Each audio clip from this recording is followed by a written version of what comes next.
مواد التعليب من بلاستيك، وحتى البابي هذا يعني الورق الألمنيوم الآن. وكثير من النساء تلف دجاج أو أشياء بورق الألمنيوم ثم تدخلها إلى الفرن، وكأنها أضافت بيدها سما إلى هذا الأكل، لأن الآن الألمنيوم وأواني الألمنيوم ممنوعة قانونيا في أوروبا وفي أمريكا. وأواني الألمنيوم توجد بكثرة يعني في الدول التي لا زالت يعني ليست لها قوانين، إنما لا زالت تستعمل هذه الأشياء بجهل.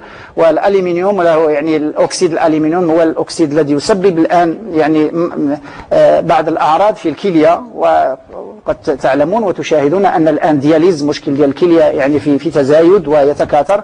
وكل هذه الأشياء الآن تصبح بين العلم والقانون. فيعني العلم يذهب بحسن النية لا يذهب بسوء النية، لكن هو علم يعني نتيجة تكون يعني صالحة لوقت ما، ثم في وقت آخر يتبين على أن هذه النتيجة خطيرة. ولذلك يجب على هذه الأشياء أن تمشي دائما تحت سطر أحمر يسمى القانون، يجب أن لا تخرج عن هذه الأشياء.